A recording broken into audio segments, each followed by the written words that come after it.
They'll get your life back to normal. Lonnie with Restore It, Restoration. Welcome to another edition of the Service Guys podcast. I'm your co-host, Ruel Abadam.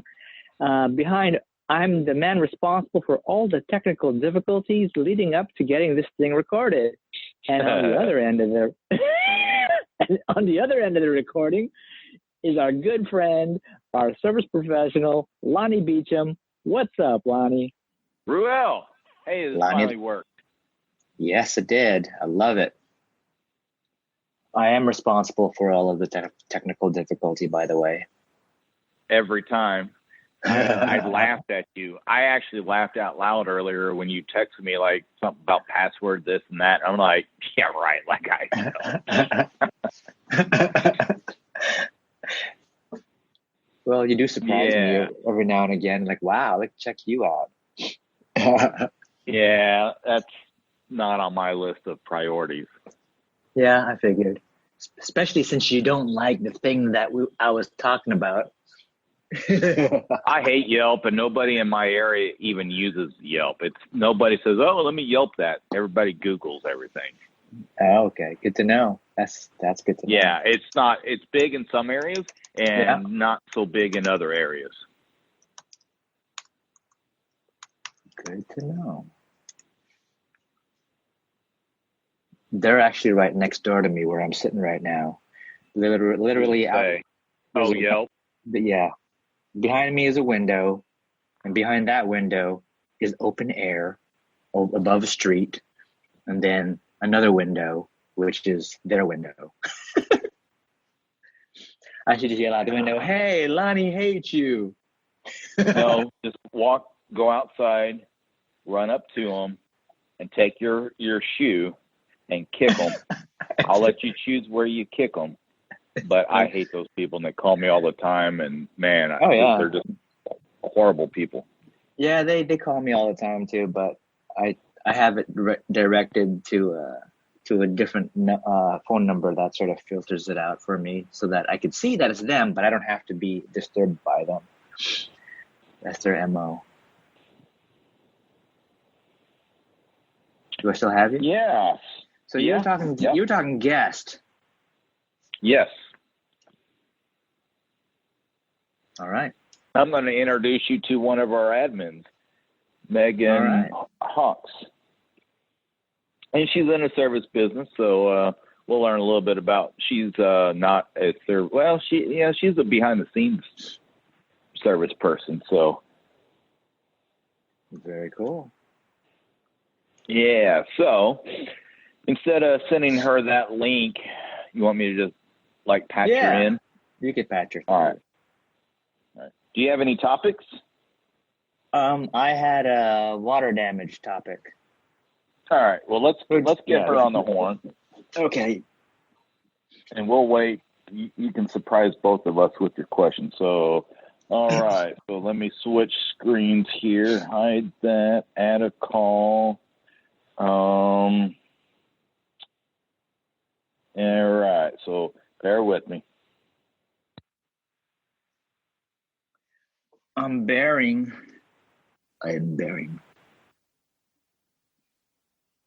With child. Sue. I'm going to talk about water damage. He said, Ruel, Hey. I have a surprise guest for us. A surprise? I love surprises. Yeah, you actually get to hear the voice of one of our admins in our group. I've actually had the pleasure of meeting Meagan at Trey's wedding in Seattle. And with that, I'm going to introduce you to Meagan North-Hawkes. Say hi, Meagan. Hello. How are you? I am good, thank you. How are you? Good. I'm excited to hear your voice as well. Yeah, you've never heard it. You all have never spoken on the phone, have you? No, but I do actually listen to your podcast, and I have to say I listened to it at 2 because Real's laugh is super cute. Listen to her being a ray of sunshine. And by the way, Yes. Ruel, I've been catching your pictures of your run. Yeah, thank you. It looks like you finished. I did. I know we talked about it briefly on the last episode. Yeah, and that was a surprise to me that you hadn't even said nothing about it. And then I also caught a very cute picture of you and your little girl. Was she 4 or 5? She's 6, and we were at sort of a local donut shop.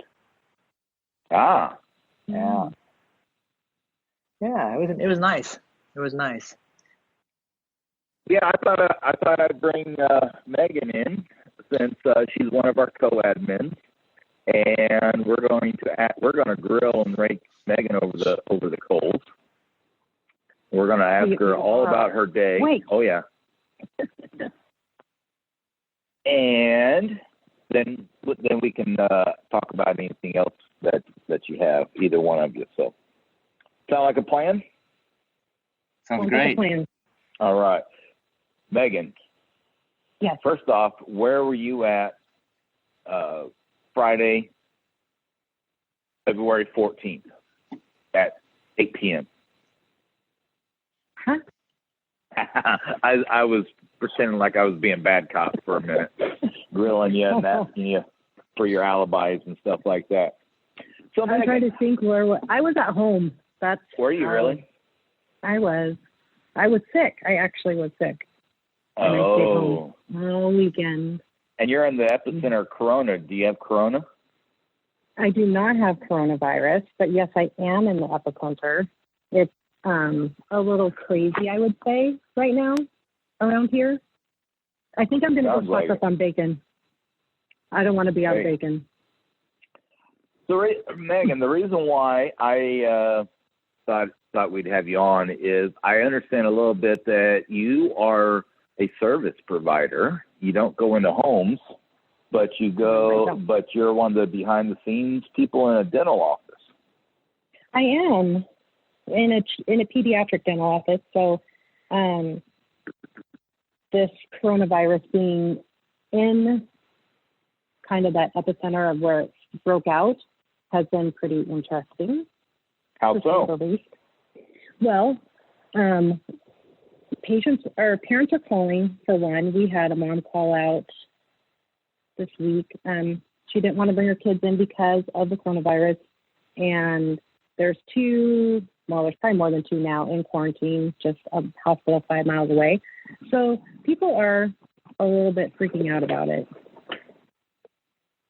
And our schedule, we usually see like about 70 patients a day in our schedule right now, maybe 30 to 40. Hey, Megan, sorry to interrupt you, but I'm hearing a lot of static or popping or something. On my end? I don't know. I feel like it's on your end because I'm hearing it when you ask me questions. I'm hearing it all the time. I think it's a virus. It is the virus. Could be. Let me move and see if it gets better. And I'm going to switch some ears. I'm just going to cross my legs. Sorry. That's because you're going to do what? I'm just going to cross my legs. There you go. Perfect. Let's everybody talk really slow so that when Megan listens to the podcast at 1.5 speed, it sounds normal. I actually listened to it at 2. And it's your laugh. That's awesome. See, that right there will be good. Oh, my God. Hey. Hey. Oh. Talking to me, right? Is that better? Are we all here? I'm here. We're all here. Are you on speaker, Lonnie? No. Yeah, I am for a moment. I'm having issues. Hold on. He's running out of juice in those ear pods. No, it's... How about this? It might be mold. Probably the mold. Man, I hate this.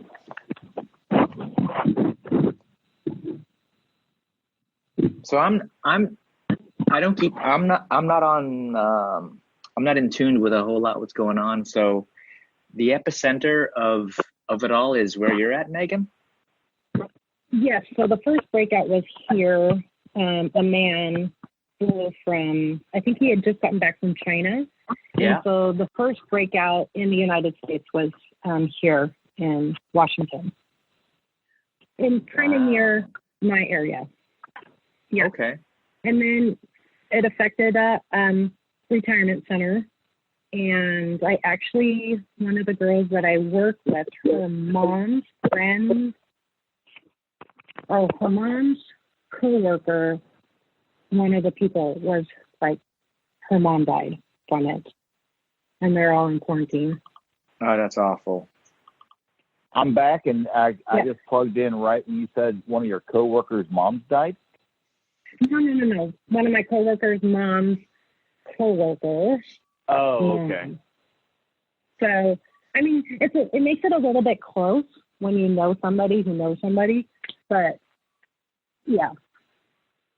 But yes, so every day there's new cases, every day there's new deaths, and they're all pretty much in my area. It's kind of interesting. So I jokingly said something about you having corona, and we got off topic. You were starting to tell us about your, what you do at the pediatric dental facility. Yeah, so I get to check the kids in and check the kids out. It's pretty fun. So right now, do you want to know our protocol? Our protocol is we have called every single person that's supposed to be coming in and let them know if anyone is sick in their family or any cold or flu-like symptoms that they do have to reschedule their appointments. We are a sterile environment, so we've doubled our cleaning of in between patients and things like that. We make sure that everything is wiped down and clean and sterile. If someone came in and was sick, we do hand them a mask and we would reschedule them at that time. And do you all do oral surgeries? We do. Or let me ask you this: is a tooth extraction considered minor surgery? Okay, so it's a baby tooth, so there's not a lot of root. So yes, it's a minor surgery. And usually most kids have that done just with nitrous or with, just numbing. It's not like having a wisdom tooth out or a permanent tooth out. It's nothing like that. So it is done in our office. And then depending on the child's behavior, what they need to go along with that. Yes. And we do sewing. I'll never forget when Livy was about 9 or 10, and she got some, I guess it's nitrous. She got the gas, and I don't remember what she had done, but she comes out, and she was hyper and talking 100 miles an hour, and then she kept licking her lips, and she's, damn, my lips are so fat, and I can't get my tongue over my lip. Meanwhile, she's like practically licking her nose.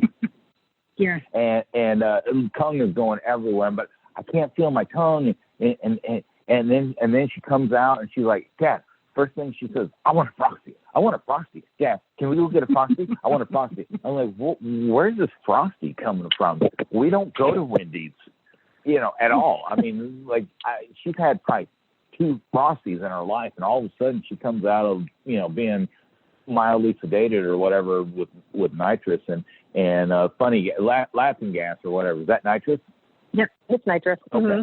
So yeah, she comes out and she's trying to lick her lips and she can't feel them, and then she's wanting a Frosty, and I was like, I guess we're gonna go get a Frosty. I mean, but it was hilarious, and I kept recording her, and I lost that video. Man, I wish I still had it because it was hilarious. That was hilarious. Yeah. So before we let the kids leave, we actually, turn the nitrous off and fill it with oxygen, so the oxygen actually runs through them, so they really aren't too silly or tired or anything when they leave our office. But I get nitrous still. Let's be honest. Well, I'm not going to ask you what you do after hours in the office. Oh, gotcha. Yeah. Best way to take a nap. No, we don't do that. So outside of Corona and stuff, what's a day in your life look like? A lot I'm of only answering asking questions. you because I know all the tradespeople, but we all have behind-the-scenes people going on. I know you're not a hygienist. I know you're not a dentist, but I know that you run that office. And, I mean, everybody that's working on somebody, there's always somebody behind the scenes pulling strings. So that's why I'm asking you these kind of questions. Right. Mostly we manage the schedule. So there is a team of us that sit and, we make appointments, we schedule appointments, we break appointments, we refill the schedule, make sure everything runs smooth. There's actually structure to all that as well, which it's kind of like, I like to explain it like a Tetris game, really. You just moving the pieces around till they all fit together and make sense. So this team of people, I bet you all just work so well together, and just everything just flows, and everybody, shows up on time, and because they know that they're part of this Tetris game, right? Well, no. Well, yes. So the front office team, yes. So all of the front office workers, we do show up and work and fill the schedule. And as the schedule changes, it's a little fluid right now. So as it's fluid, we just work on trying to keep people busy. It's kind of like, I like to think kind of we're in sales. We're selling that spot for whatever assistant or whatever needs to be done as far as like whether it's an operative or cleaning or a sealant or silver diamine, anything like that we are working the schedule. So we work the schedule. Gotcha. So your job is to keep everything flowing and collecting money and doing the schedule and making sure everybody's on time and running on schedule and that sort of thing. Mm-hmm. That is very vitally important, isn't it? It is. I think it's the kind of the heartbeat of the practice. I mean, you have the doctors, obviously. They come to see the doctors, but without your front office team, you don't have anyone doing that for you. Gotcha. So what happens if I'm scheduled at 2 and I can't make it today? Can I reschedule for next week? You can. We do ask for, usually we try to get 48 hours for people to reschedule their appointment so we can refill it.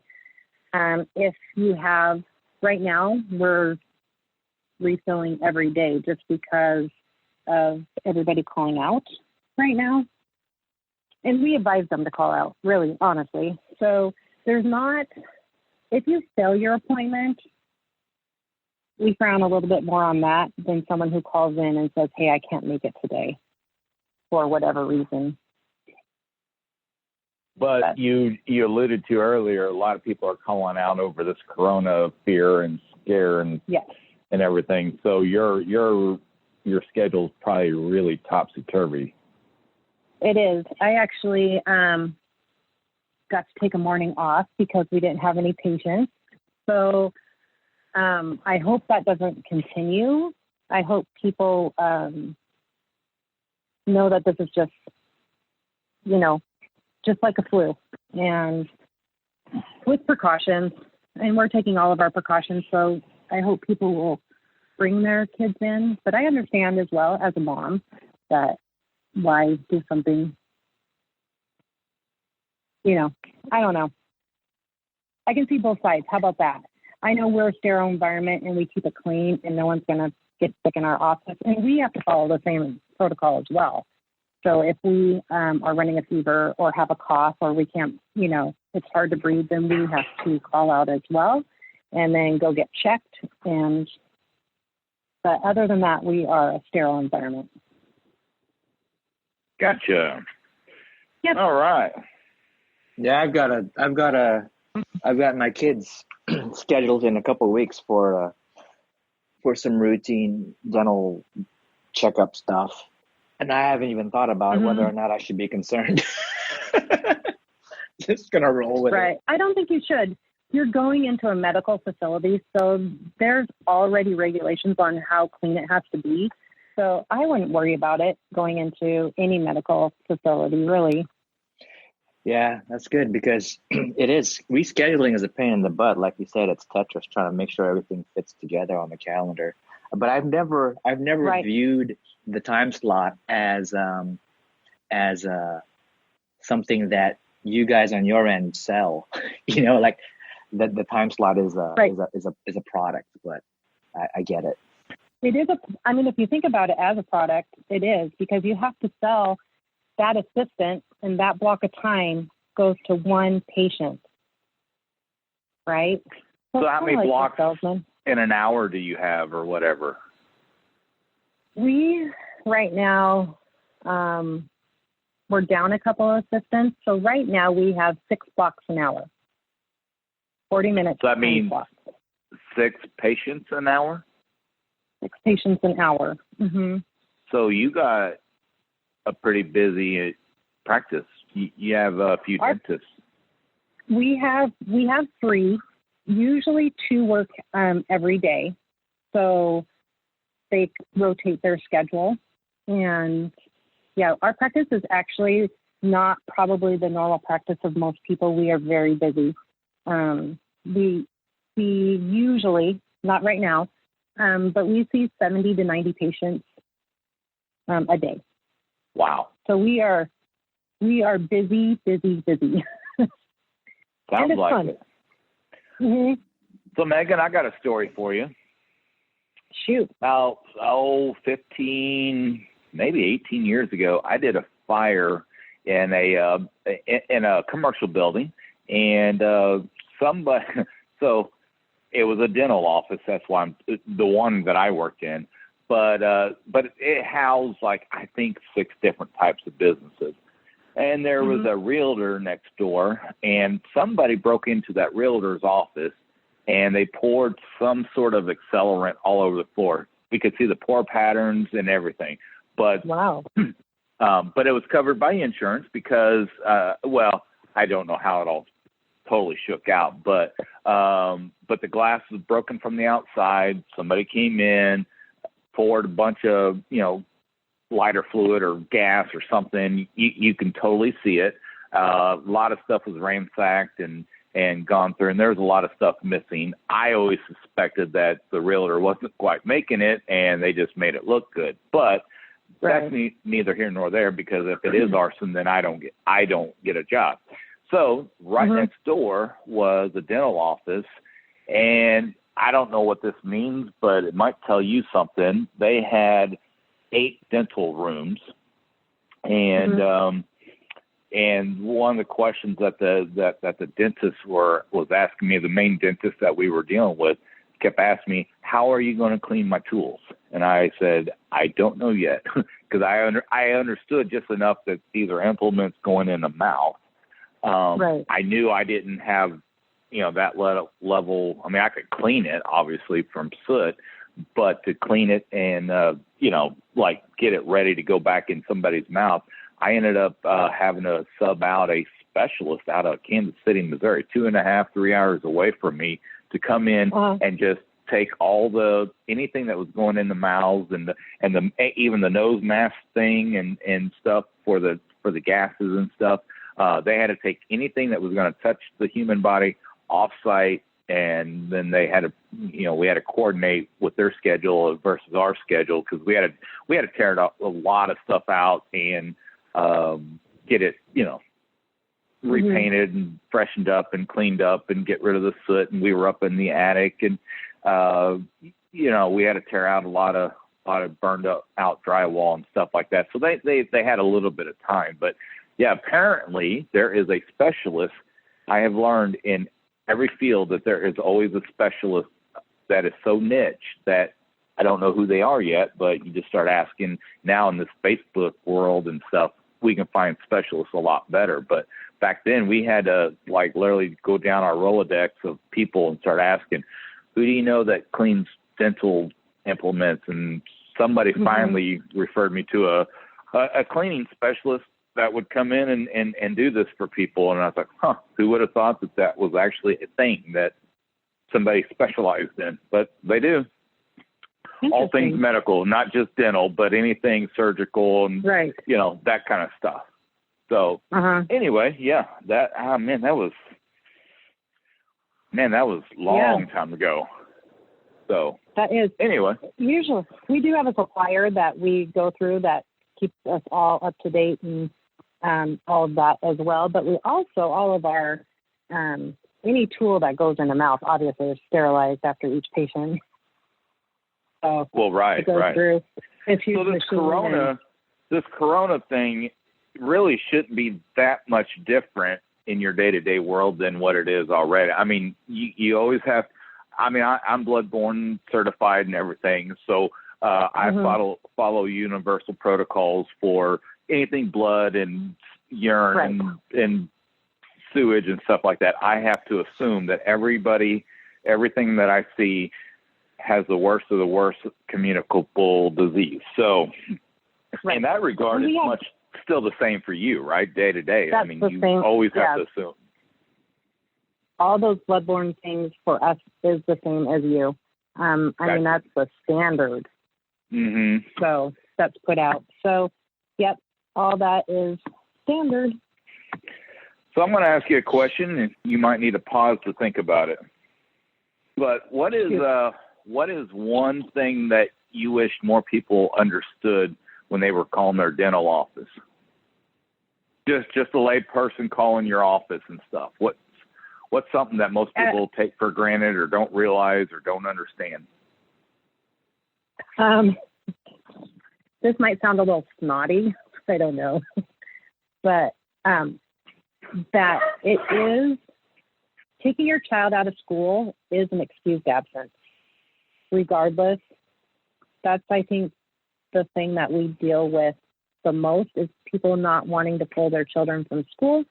So to fill, I guess, the schedule, just that it is an excused absence would be my thing I wish everybody would know. Any medical, dental are excused absences. The school has to let them go to their appointments.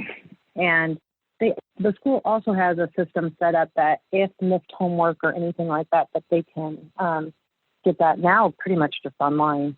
So. But Megan, you're a parent. How many kids do you have? I don't remember. I have 3. You have 3. Okay.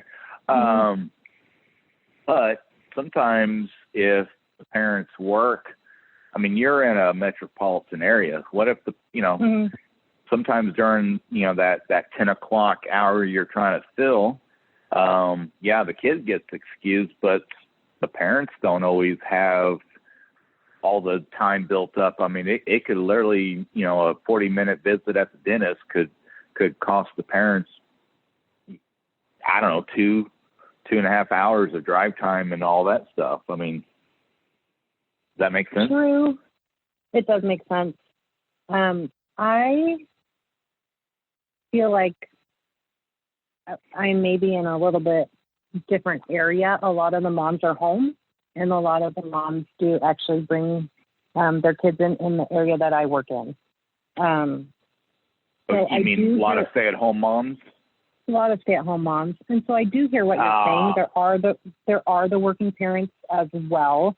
I know for me, when my youngest got his driver's license, it was a huge help because now he can take himself to the orthodontist appointment himself. And I do schedule his during school because, I know that those are the harder spots, and I know that he'll do his homework and he can make it up. And so I can't go to those appointments with him, so I do understand that part as well. And we do have parents that do tell us when we're trying to schedule that I can either do, the first thing in the morning to work with my schedule, or I can do the late in the afternoon. And so we do try to accommodate as well. Gotcha. Mm-hmm. I think that's a big key too, is just communicate what your needs are when scheduling your appointments. But, we do get a lot of people that say, hey, my 3-year-old has preschool So I don't want to pull them out of school. Well, yeah, preschool is. Well, I know, but I'm just saying that is a majority of some of our scheduling things. And they don't want to take a 3-year-old out of preschool. Mm-hmm. That does seem silly. It's there's some silly things. It's tough because for parents, right? You gotta decide, can I take that time away from the office if I'm a working parent to take my kid out of school, and then calculate all the commute and whatnot, and then figure out, now, is there enough time for me to be able to take the kid back to school? Would the kid be able to go back to school after the dentist appointment, or would it just be a waste of time to check him or her back in? So there's childcare involved, and there's time away from the office involved. So I can see where I think the least resistance is to just not take your kid. But I mean, it's tough. But the flip side of that is it's 2 times a year. Right. So every loving parent should put their kids first. I know my kids always come first. Right. So 2 times a year that you may have to leave work early or come to work a little bit late. It's something that's planned out. We really encourage our patients to schedule 6 months in advance, especially if they're looking for a certain time slot. So if you want the 4 o'clock hour for your cleaning, you have to schedule 6 months in advance. Pretty much. Do you all offer any kind of discount or incentive for the hard to fill 10 to 2 or whatever hours are hard to fill? No, we still fill them. So we don't. Okay. The only thing we offer a discount for is if someone wants to pay the whole year up front for their cleaning. I never thought about that. We do offer a discount. Those are for parents who don't have insurance. Really. Right. Gotcha. And we do have several of those that, don't do the expensive dental insurance. We the way our coverage works is, and it might be because of my wife's insurance. We're under her. The visits are more frequent than twice a year. They're like, instead of every 6 months, it's every 3 months covered. So I have the opportunity. Wow. Some are. I have the opportunity to take the kids out of school and miss the fun so that they can leave their mouth wide open for a dentist to poke and prod. Here's a tip. If you don't want to take your kids out of school, do the middle of June and the end of December. You'll never have to take your kids out of school. It falls right into place. That's what I do. As a business person, Meagan, as a business person, do you charge more for the late December and middle of June appointments? Nope. It's the same amount every single appointment. Gotcha. Well, that sucks. You're supposed to charge a premium. I picked up a tip as well. I used to go into these appointments and then have the kids, go through it, and then after the appointment, try and figure out, okay, when's the next visit?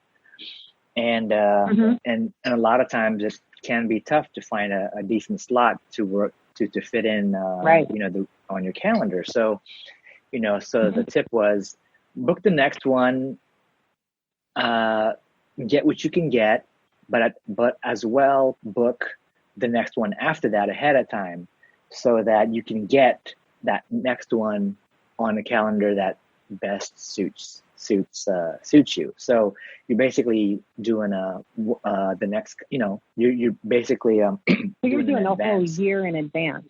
Yeah. So do you see that happening in your office? We don't open up a whole year no, we don't do a whole year in advance because we want to keep our schedule full, and we want those the 10 o'clock to the 2 o'clock hour, we want to fill that as well.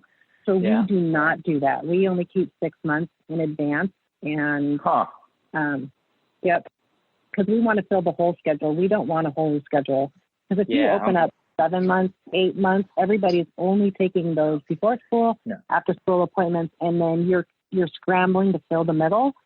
So we just do 6 months so we can fill the whole thing. We would rather have a whole day of production than a half a day. Yeah, then free time. We don't in our office. Taking tequila shots. I'll do the 3 month. I'll do the 3 month appointment, and then the sixth month. Oh, so that when not a year. Yeah, so you're doing 6 months. You're doing your 3 months and then your 6 months. Yeah. So the 3 months will be hard to schedule. Yeah, it would. But the 6 would be easier. Then once I come around to doing fulfilling that 3 month appointment, I already have the next 3 months out booked. Then I just have to book the new 6 month out. Does that make sense? Yes. And you could put that on your account. Just you create a little alert for you every 3 months to schedule an appointment to call in, because then you're always doing every 6 months. Yeah. Instead of going to your appointment and then scheduling 3 months. Look at and then, you. Yeah. I tell people to give themselves a little, we won't call you. However, you can set an alarm in your calendar to call us to schedule your appointment to get the best time. I mean, if you really need that time and you're time conscious, then you need to be proactive. So absolutely. I tell people that all the time. Well, that's awesome, Megan. Yeah. So, anything else you'd like to tell us about your day-to-day running a service business? That's my day-to-day. That's it. Nothing too exciting. Except the kids are awesome. They say the funniest things. So are you hiring a high? Is your office a pediatric dental office, or is it sort of general? Okay. No, we are complete pediatrics. So your place is decked out with castles and dinosaurs and other fun stuff? No? Nope. No, our office is not that way. We want them to come and our staff is fantastic and our doctors are fantastic. So we want them to come and experience this is what the dentist is. And, people go to the castle places and people will switch to us every time because we take the time and we care about the kids and we love the kids. And I think that's the most important thing, not what the videos in the ceiling and things like that. So talking and interacting with the kids, I think that's important. We walk into our kids' office and they're decked out like island and jungle and palm trees. There's a coloring table and a big screen showing cartoons. Mm-hmm. Yeah, all of that. And then at the end of the session, they get to pick a free prize out of the little treasure chest. That whole deal. We do that. We have little coins, and they get to put their coin in this treasure chest thing and pick out what they want, and it's kind of fun. So I'm about the toys as well. They're fun. Then, do you we do have a movie room and a playroom and all that as well. We just don't have. Our office looks nice and it's modern, but we don't have the TVs in the ceiling and things like that. Do you get the patients walking away with a little goodie bag of like floss and a toothbrush and toothpaste? Mm-hmm. Stickers? Absolutely. Stickers and a toy and did you catch that Megan likes toys too? That's what I heard. Yes, I do like the toys. There's nothing wrong with that. Nope. I do like them. There's nothing wrong with toys. Nothing wrong with toys at all. We do this thing where the kids are on, I guess, some sort of prescription grade fluoride toothpaste, and so it's like, so all this free toothpaste that you've been giving by default is just garbage. Why don't you just give us the good toothpaste and not give us the garbage toothpaste? True, but not every child needs that much fluoride in their toothpaste. So, not every child should have that. You get it, and so one of my kids gets it too, but not all my kids. Yeah, that's true. Like It's like one of the three kids of our kids needs that special toothpaste. But I'm like, right. Let's just it's all about the pH. Yeah. Yeah, it's all the pH balance in the mouth is what that toothpaste. Some kids need more fluoride and some don't, and some get cavities worse than others. It's just the way everybody's different. Hey, my child is broken. Since we've all met in the NSNG group, have you heard or read the book by Weston A. Price? Is that, I don't know. I think I've heard of him. Is he the one that he's the dentist?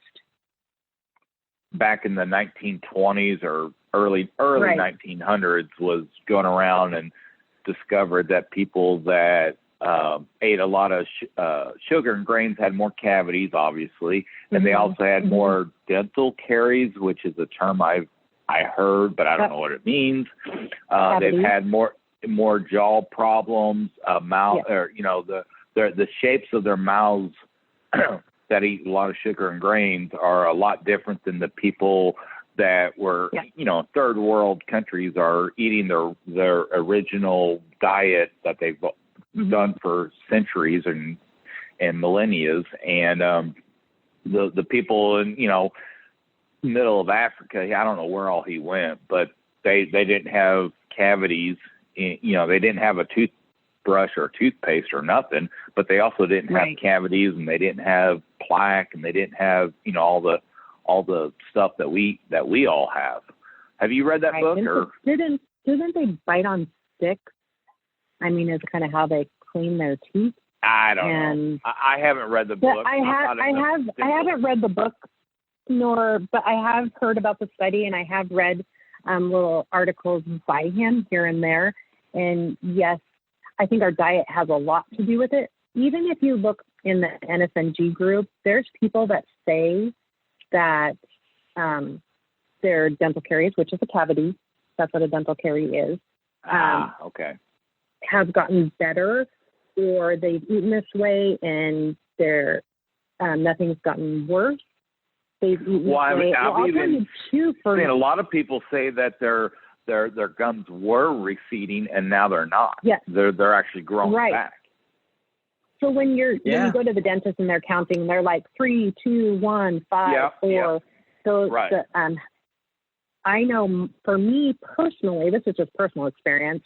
I think I had 2 5s last time, and this last time I went to the dentist, they were all 3.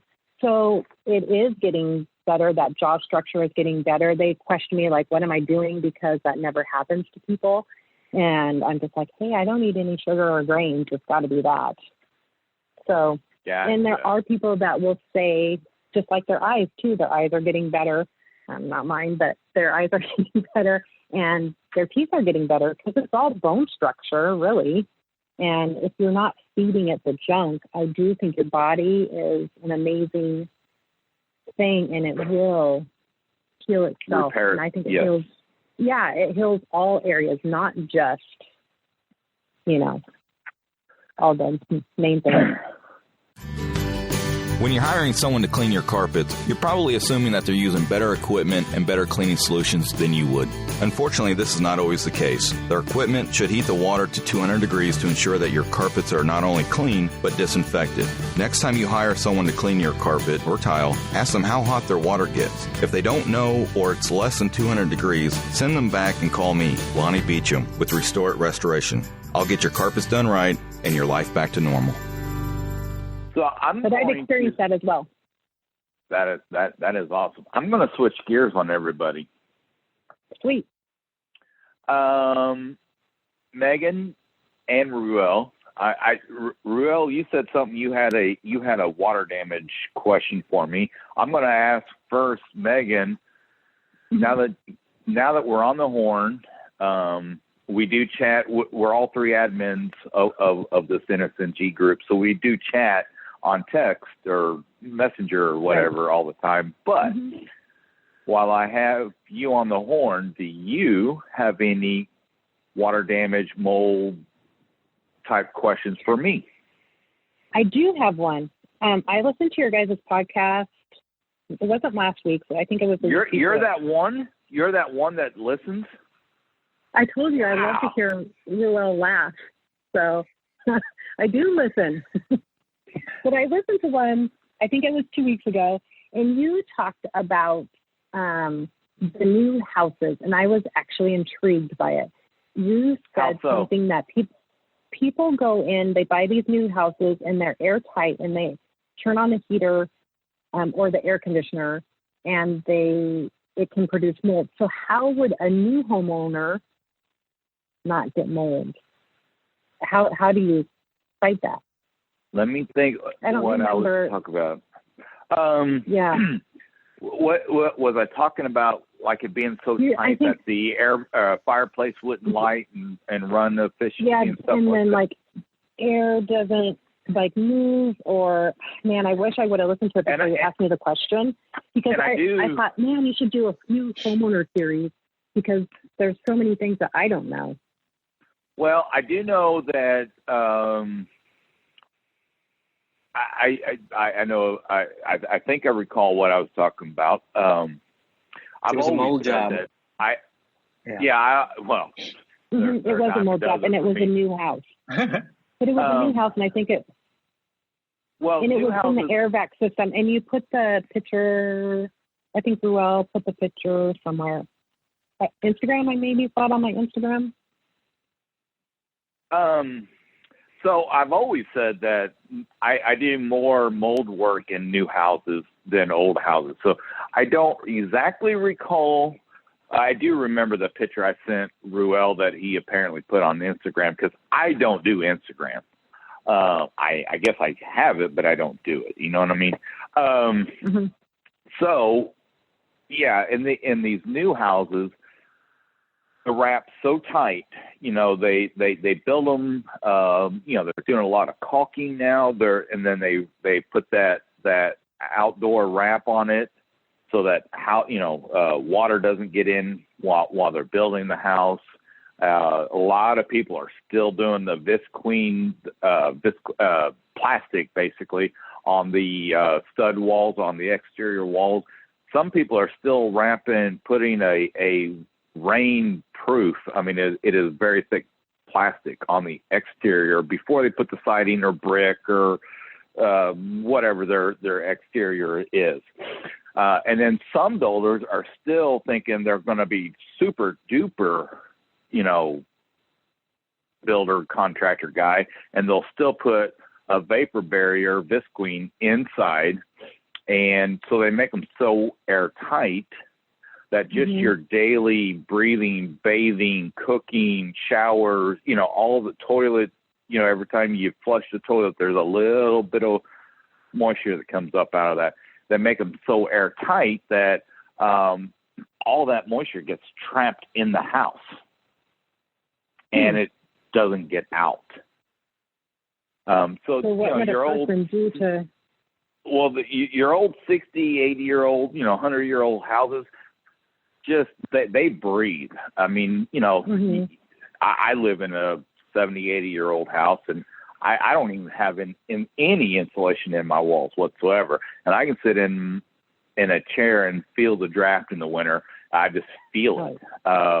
So that is naturally taking fresh air out of the air from outside and putting it inside, and so it goes out somewhere.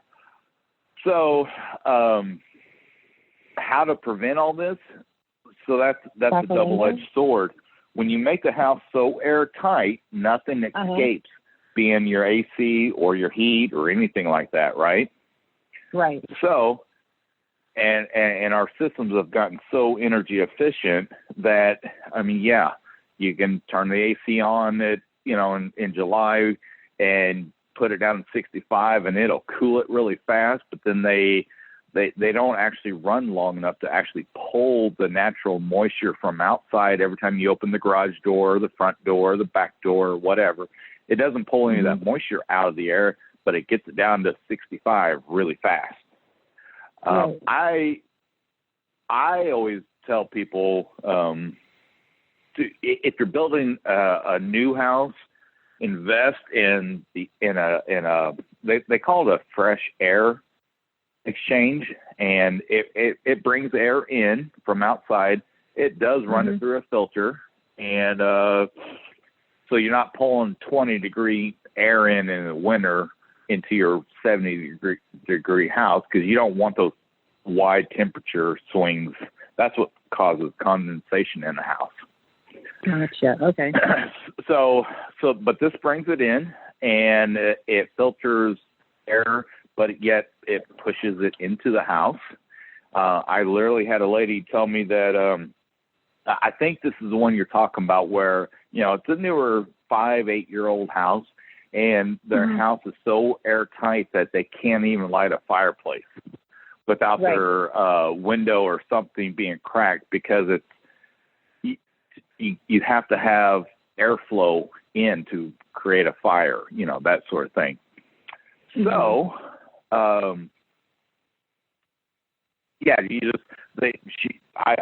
just told her, it's like, well, if you got to crack a window to light a fireplace, you need a fresh air exchange. And she did put it in, and it's caused, kept her mold and stuff that day.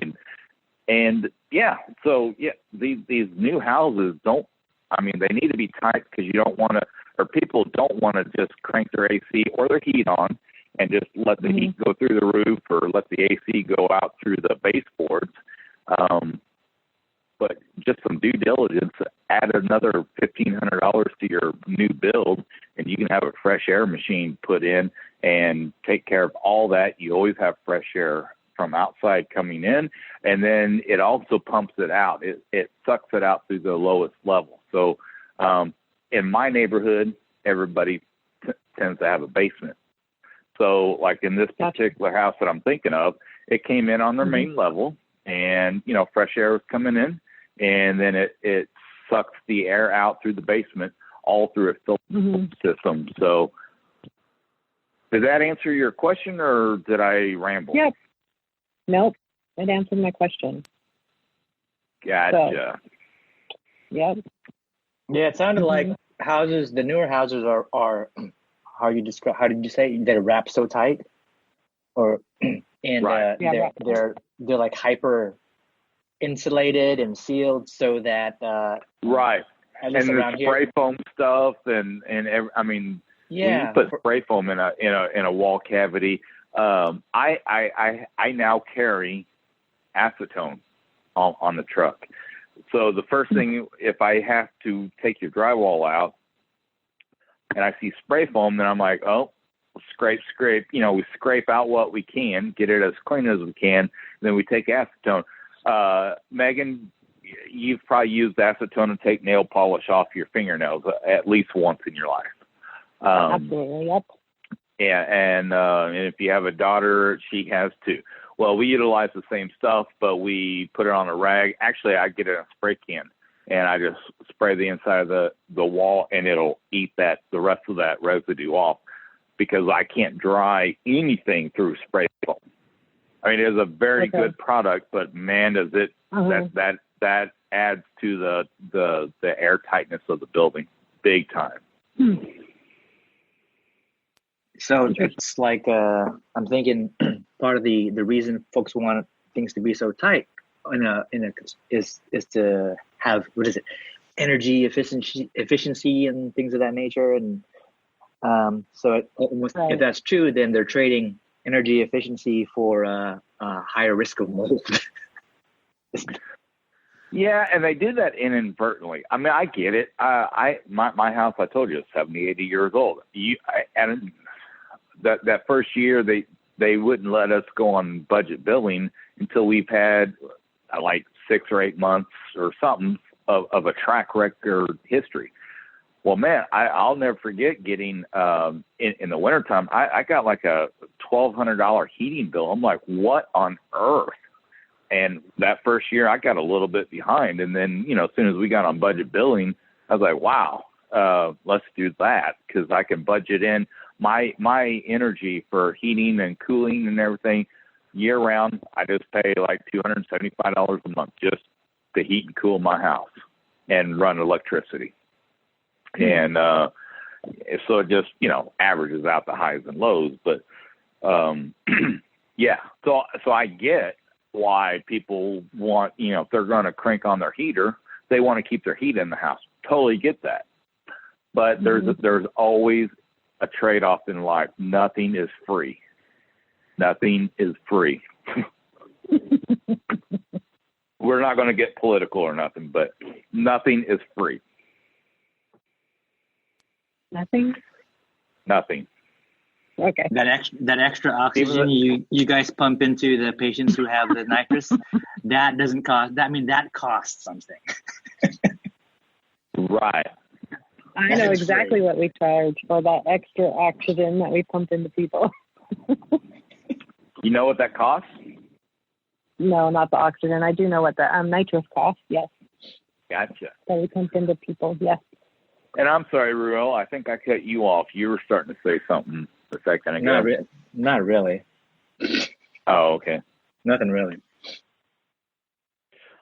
So, Ruel, what topic did you have for me in regards to water damage? Yeah, I had a topic. I didn't really have a question. So if you thought I had a question, no. I brought up I thought about water damage for the last session, but we had to push out the last session because it never happened. But it had to do with water damage and had to do with another one of our kind being an admin in the NSNG group. I think it's not so long ago, our friend Katie, all our friends had a thing going on. Do you remember what that was about? Briefly, kind of. I know she had some remediation in her house, but I don't recall the details. Yeah, she was like, mold remediation has ensued, Lonnie. Too bad you don't live closer, and everybody needs a Lonnie nearby. But yeah, I guess it was a toilet leak thing. Did that sound right? Do you remember? Sounds right. That went unnoticed for a period of time. Yeah. So she had the inspection. She had the remediation. She needs a plumber to go in and reset the toilet and the sheetrock and all that. The contractor for the sheetrock. And like, oh my God, that's a whole lot of stuff. And new carpets, and then there's, a lot of work. So, she said that, what did she say? She said once she noticed a water spot, she had called to get it checked out. So I just kind of wanted to throw that out there to see if that would sort of trigger conversation around water damage. But in addition to that, I did have a school parent talk about their water damage situation. And I was sitting at my son's appointment. I met up with her because she happened to have her son at the same office. I asked her what's going on in her world, and she was like, well, just trying to hang in there. We have contractors working on the house. I'm like, oh my God, wow, what happened? She goes, well, we have this floor that started warping, and we noticed it, and we ignored it. We ignored it for a while, and then the floor sunk, and so they had to get it checked out. Floor sunk? Yeah, the floor in the house, I guess there was warping, and then maybe I imagine they put pressure on it, and then it gave in enough for it to be really a problem. And she said that there was a small leak in some pipe, non-sewage, that somehow damaged the floor. And so they were going through the whole repair, and I couldn't help but feel like I was like an expert, right? I was like, because I'm associated with Lonnie, and I know, but I was like, don't be an idiot. You don't know what you're talking about. So, and I resisted the temptation to say you should check out our podcast, But I could sort of see the pain in her face because she doesn't know when it's all going to get wrapped up. She doesn't have a handle on the timeline. And she doesn't know when she's going to get, the insurance claims to come through and things of that nature. So, I wanted to throw that out there for the sort of or if she's going to get it. So she's having work done, not knowing if insurance is covering. I guess the claims are in, but she doesn't know the time frame of when that's going to actually come through. Wow. Yeah. Well, that could be scary because I can tell listeners that a slow leak tends to not be covered by insurance. Did you know that, Megan? I did not know that. Why? Insurance covers sudden and accidental discharges of water. Ongoing leaks tends to not be covered because it's lack of maintenance. So if they knew about it and they always intended to fix that leak, but they never did, that's neglect. And the insurance companies say that's not on us if you're too broke for your house to afford to fix it or whatever the situation may be, which is why most companies, and I can only speak about Missouri, I can't really speak nationwide, but in Missouri, most insurance companies do not cover mold damage because it's almost always a sign of neglect. If you let your windowsills leak, it rains when it rains and the windows leak in the basement, but you figure, oh, well, no big deal. That's neglect. You need to fix any leaks that you have. Foundation issues that leak, crawl spaces. A lot of people that have crawl spaces, it's almost a guarantee that they're going to have a mold issue because they almost always leak. There's almost, the ground just naturally gives off moisture. And so the insurance company, if you call them and say, I got a moldy crawl space, they're like, well, you should have waterproofed that crawl space. That's not on us. And so this lady, if she's having work done, not knowing if insurance is going to come through and all that, she may be left financing this project out of pocket. Yeah, that's why there was pain in her face. I totally understand because just my simplest do nothing water job is about $2,000 to $2,500. That's nothing special. That's just run of the mill, standard, day in, day out, boring stuff that I could talk you through, Megan or Ruel. I could talk you through a $2,000 job over the phone at 3 a.m. Mm-hmm. That's not needing an electrician or a plumber or a framer or anybody special coming in or real specialized equipment. So if she's having contractors come in and she doesn't know if the insurance is coming through, then that tells me the source of the water is suspect and she's probably most likely going to get hosed. Or I shouldn't say hosed. She's going to most likely get stuck holding the final bill of that project. Yeah, it almost feels like that they decided to just eat the cost and then try and file a claim and get something to recover. Well, turning a claim in after the fact is really hard. They don't like surprises. Insurance companies, if there's a way for them to pay, they will pay. If you know this lady well enough, tell her she needs to file a claim immediately if she has not already. Now, what she could be telling you, Ruel, is so a lot of people think that, when they have a pipe break and they call me, they think they have to wait for the adjuster to come out to tell them what to do and this sort of thing. That is not the case. I got chewed out by my in-law, or my in-laws had a situation a year or 3 ago, and they wouldn't let me do nothing until the adjuster told me what to do. And I'm like, I don't work for the insurance company. I work for you. You have a problem, and this, from what I've seen, is covered. So a lot of people think that the adjuster has to come out first. Well, if you're with State Farm or Allstate or you all don't have American Family in your area. If you're with a big company, those adjusters literally may not come out for 10 days. So, yeah, they literally want to walk in. I mean, if it's a covered loss, they want to look at all the walls that I tore out. They want to look at my photos. They want to look at my notes. They want to hear the homeowner's dialogue. They want to hear my dialogue, what I found, what I saw, what I did. They literally want to walk in 10 days, and it takes 3 to 5 days for me to dry out most situations. A few specialty situations will take 7 to 10 days, but that's rare. They literally want to walk in, measure out the room, and say, oh, this room's 12 by 12.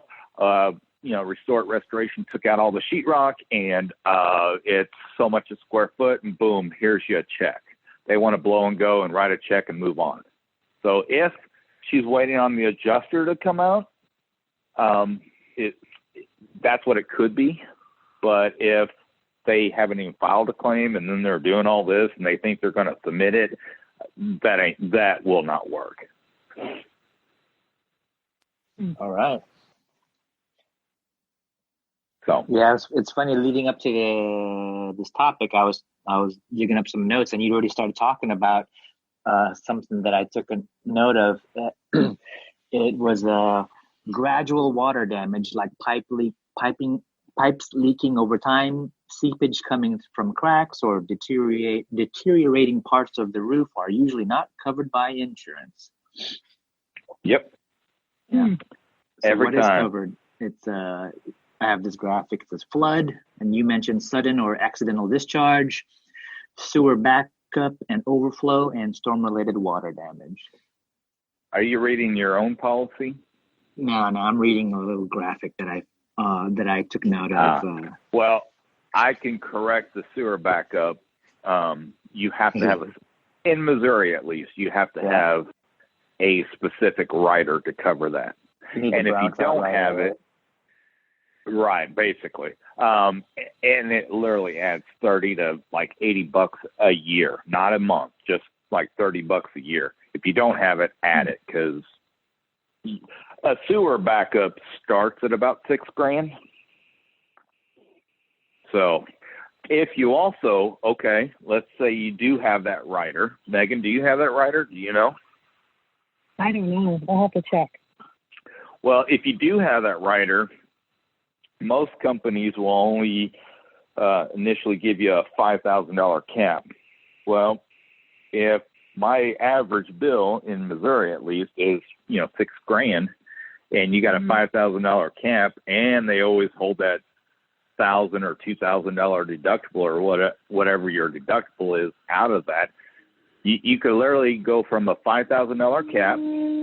Let's say you got a $1,000 deductible. Now they hold out that, they'll pay you $4,000 for my $6,000 job. And you got to put it back together. Anything sewage, I have to rip out. Anything porous, carpet, drywall, tack strip, baseboard, door jambs, door casings, the doors themselves, a lot of times, I have to rip all that out. So my $6,000 is to tear you apart, clean and sanitize you, and dry you out. And you got a $5,000 cap with a $1,000 deductible. You're getting $4,000. You owe me $2,000, and you got to put all your carpet and pad and baseboards and drywall and everything else like that back in. So total claim is going to be like $25,000, $30,000, and ouch, you got $4,000. Oh. So if you don't have it, add it. And if you have it and you have a cap, you want a minimum of $20,000, depending on the size of your house, basically. Everything I do. I have a budget of $18,000. Can you work within that? Can you cut corners? I do not cut corners at all on especially sewage. Because I'm not assuming that risk. I don't want your little 6-year-old girl going down to your basement, Ruel, and getting sick. Attacked by the brown trout. That's me. Yeah. Somebody out there will cut a corner. Somebody will tell you, oh, just scrub it down with bleach and you'll be good.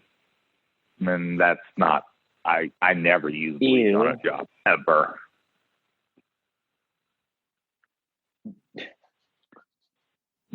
So while we're all three together on the phone, anybody want to talk any admin stuff of the group? Or did I answer your question, or did I talk over you? No, that was good. That was good. Just wanted to kind of talk around those occurrences and see what the great Lonnie had to say about around that, and I think there was some good stuff. I learned something. What about you? What'd you learn, Megan? What'd you learn? Check my policy. And you know what? You really should sit down. Everybody should sit down with their agent at least once a year.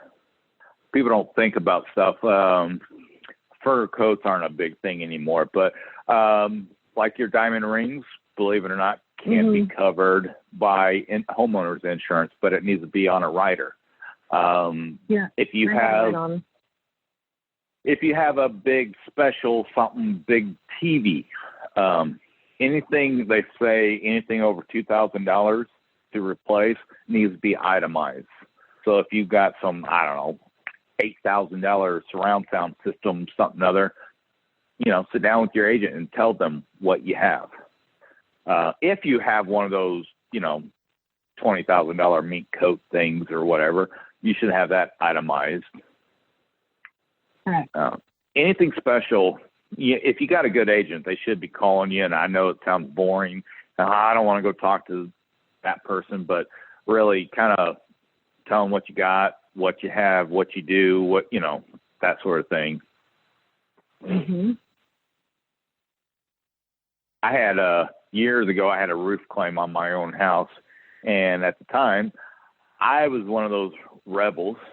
I had a trampoline and I didn't have it.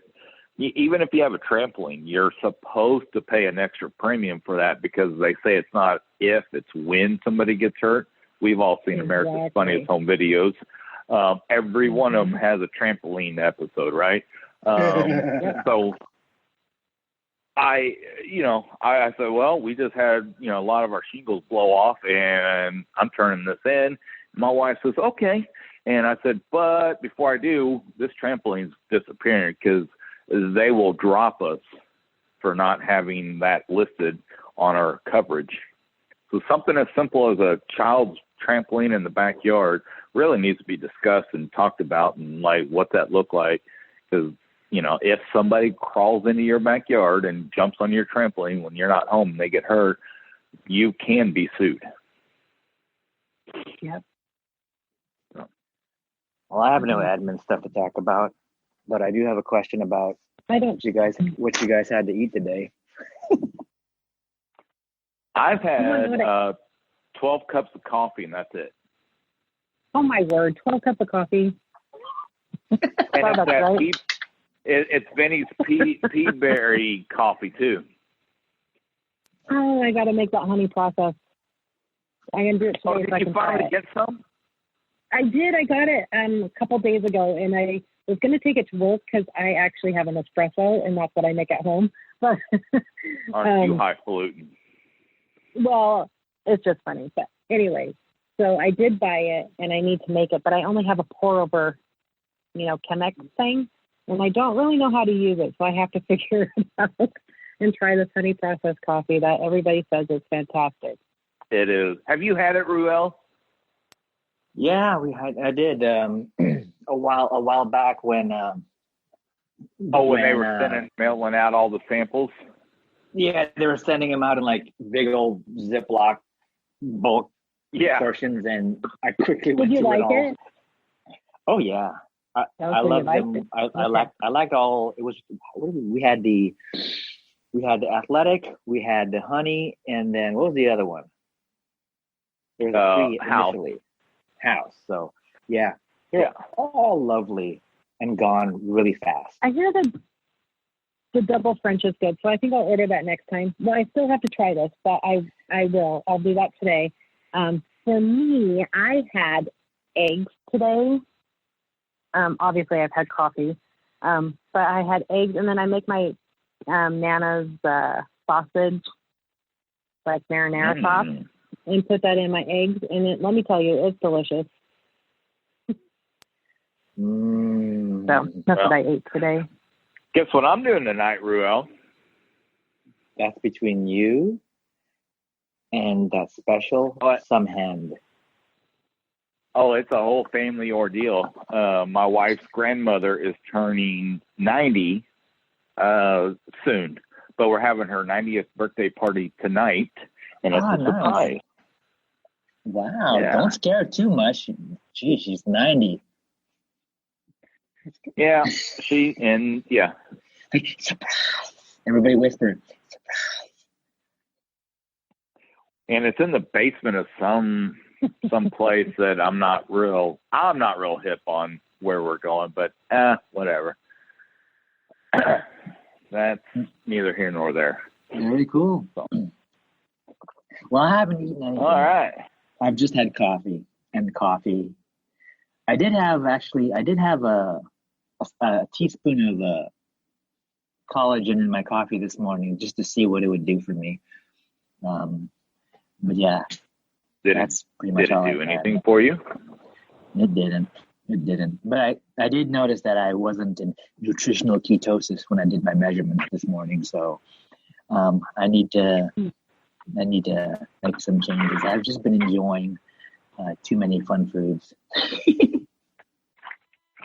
Too many fun foods? You mean baked goods? No, I've been making baked goods. I haven't been eating them. I've just been having things like, God, this is going to be bad, guys. Yesterday, I just was so out of it. I took myself to a place that I haven't been to for 9 years, and that place is called the Jack in the Box. Oh my gosh, there's a Jack in the Box. Okay, so Ruel. Now that we're talking some real dope here, right? This is Did you get tacos from Jack in the Box? No, I didn't. Those are so disgusting. No, I didn't. I got some burger combo, and then I decided to have and throw in 3 of those jalapeno poppers. And I tell you what, afterwards I was like, oh my God, I feel so Have either one of you had Burger King or Jack in the Box tacos? I've had the Jack in the Box tacos. No. Okay, Jack in the Box tacos are disgusting. Have you had them? Yes. Okay, I had a bite, and it was so gross you actually can't even finish it. Meagan. Have you, Lonnie? What about you, Ruel? And that was pre-NSNG. I couldn't even imagine eating it now. The last time I had the tacos at Jack in the Box was in 2011. You had tacos? You've had the tacos? Back in 2011 when I was pre-NSNG. I was training for a marathon, and what I would do is I would do the commute home, stop off at a Jack in the Box drive-through, and then just pig out, then get home, and then have dinner with the family. And then I packed on the weight pretty fast. I will admit I love Burger King and Jack in the Box tacos.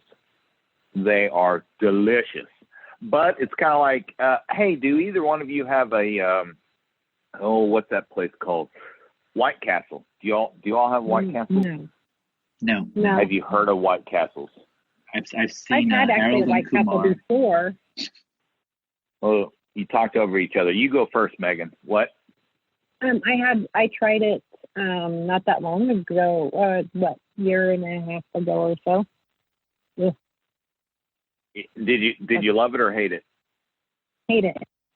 Hate it. But Right. I was already NSNG, so it was a cheat, and the cheat wasn't worth it. What about you, Ruel? What'd you say? Just being stupid. I've seen the movie Harold and Kumar Go to White Castle, but I haven't been to a White Castle. You should watch it. I haven't been to White Castle, but I've had the packaged frozen version that's out of a store and tried my best to prepare it and see what it was all about. I get it. Did you like it? Yeah, I walked away from it thinking I'm not gonna buy this again.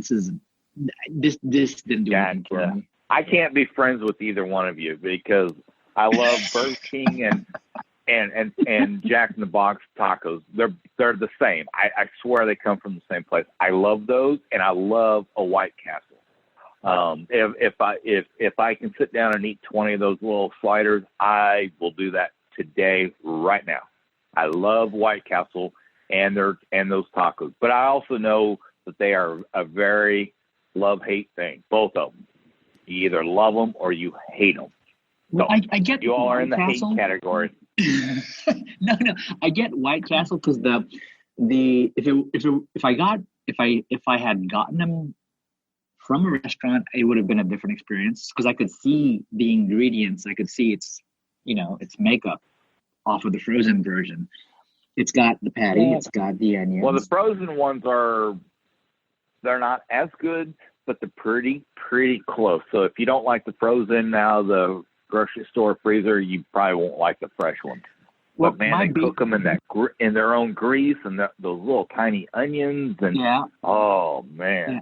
My beef with the frozen version is that it was lacking beef, more beef than I wanted more meat on that thing. You're not getting a lot of You're not getting a lot of meat in a White Castle. That's why it takes 20 of those sliders because they're a bite and a half big.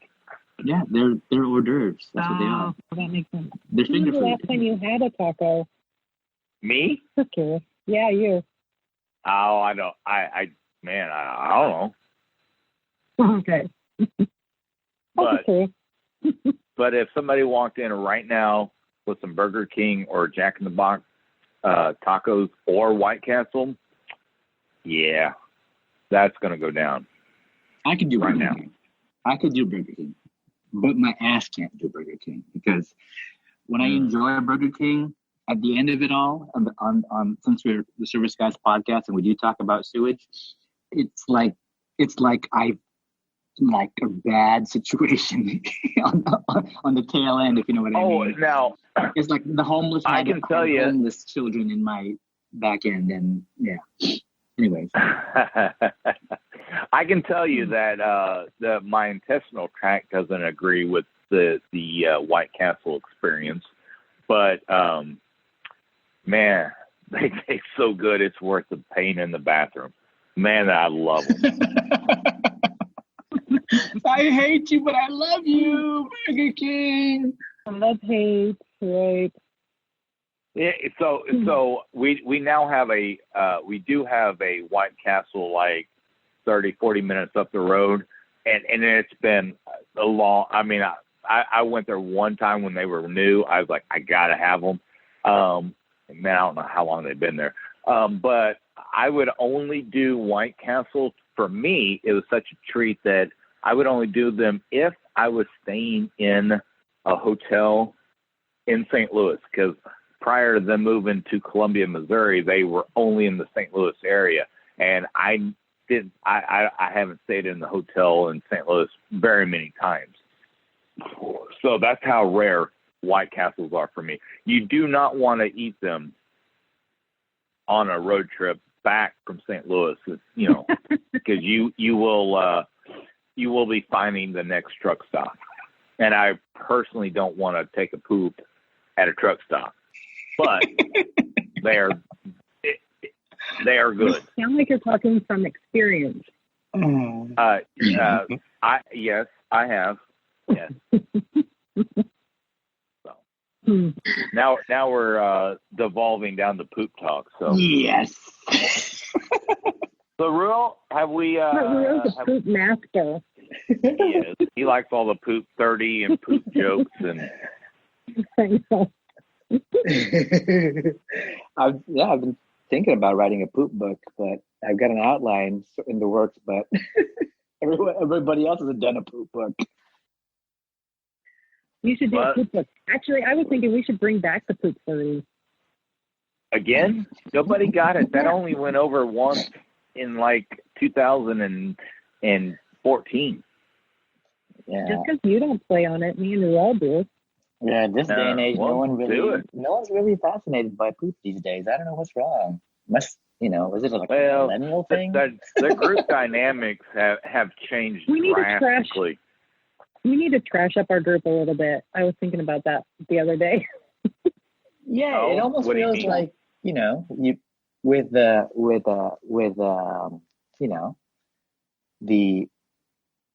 it's almost like suddenly the group has to be so sterile now just to protect the movement back when the movie was being promoted and stuff, and try to add a level of seriousness to things, but the fun's gone. We used to talk bukkake this, bukkake that, now it's like. But Ruel, you got to think most of the group members don't even listen to the podcast. They don't even remember or know what sugar bukkake is. Sad. I agree. Sad. I mean, the dynamics have changed so much since we all joined, or since you and I joined, Ruel. Meagan, you're 2-3 years into the group, but Ruel and I have been around since the beginning. Mm-hmm. We used to have Half Naked Thursdays. That was like okay. I don't want to bring that back. I mean, I'm a little more conservative than that, but I think we need to. But we used to be able to have fun and say some off the wall shit. And I do know, Ruel, that last July I had a very posh British lady call me at 7 a.m. her time, irate over something that I posted. I don't even know what it was, but she was all Me Too and all this, and I'm like, I didn't post nothing that bad.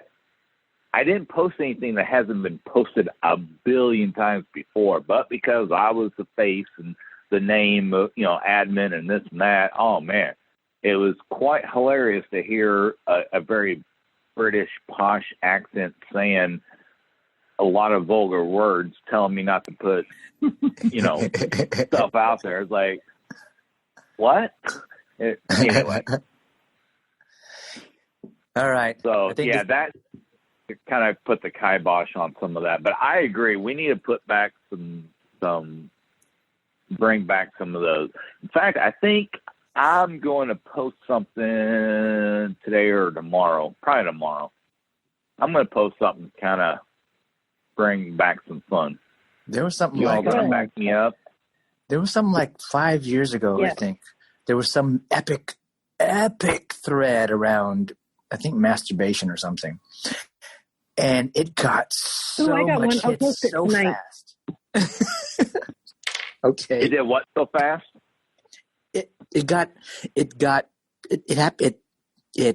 That thread got so many comments so fast, because I remember it specifically because I was staying up really late because I think my daughter was still pretty much a newborn, and I was staying up late just watching the group, and it was just weird. It was on masturbation, and it just caught fire, and people were cracking up jokes left and right.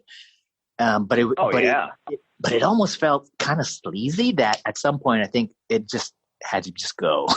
It went away. Well, I remember 5 or 6 years ago, we had like 500 or 800 comments. Remember BJ Tucker? We're not going to mention names, but yeah, I remember BJ Tucker. Yeah. And so, yeah, I made a funny something about his name, obviously.